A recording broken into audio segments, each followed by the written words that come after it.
دانا کون ہوتا ہے؟ روحانی دنیا میں، روحانی قانون میں دانا کون ہوتا ہے؟ تو امام بہقی یہ حدیث لائے ہیں، اور حضرت ابو ذر غفاری رضی اللہ تعالیٰ عنہ حدیث کے راوی ہیں۔ دیکھو دانا کون ہوتا ہے۔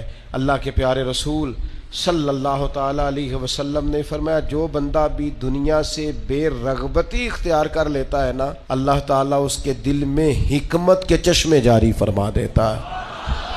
جب تک وہ ہرس سے، ہوس سے، لالچ سے بھرا رہتا ہے اتنی دیر تک اسے حکمت نصیب نہیں ہوتی۔ ایک دوسری روایت میں فرمایا حکمت تو بنیاد ہے اس بات کی کہ تیرے دل میں اللہ کا خوف کتنا۔ اللہ کا خوف اصل میں حکمت کو جنم دیتا ہے، پیدا کرتا ہے۔ تو اگر آپ کی دنیا سے بے رغبتی ہو گئی، ہرس، ہوس، لالچ، ذاتی شہرت، ذاتی مفادات، ان بیماریوں سے بچ گئے تو خود بخود اللہ تعالیٰ زبان پر حکمت جاری فرما دے۔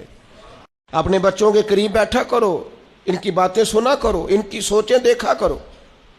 تھوڑے دن پہلے ایک بچہ مجھے پوسٹ دکھانے لگا، کہنے لگا یہ دیکھیں ایک بندے نے پوسٹ کی ہے، کروڑوں اربوں روپیہ تم جانوروں کو قربان کرنے پہ لگا دیتے ہو، یہ غریبوں کو دے دو، لوگوں کے گھر بن جائیں، بچیوں کی شادیاں ہو جائیں۔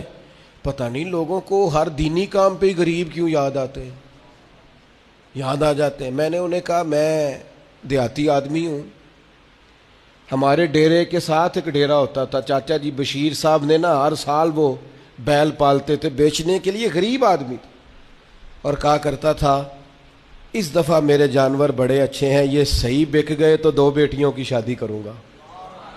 پال کر بیچنے والے بھی غریب کم ہیں، جو کاروبار کرتے ہیں بڑے فارم بناتے ہیں، پال کر بیچنے والے بھی غریب، اور جو کسائی ذبح کرتے ہیں وہ کون ہوتے ہیں؟ او میرا سارے انو بڑا گوشت باندھے کہندے ڈاکٹر ڈکیا ہے، وہ تو کھائیں گے مرغی یا بکرا، اے جننے ویڑے پل دے جے ماڑے ہی کھانے نے۔ اس لیے یہ جو روغن خیال ہے نا، کہتے ہیں قربانی نہ کرو، غریبوں کو دے دو، ان کو فکر نہ کرو، یہ غریبہ ہی کھانی ہے ساری۔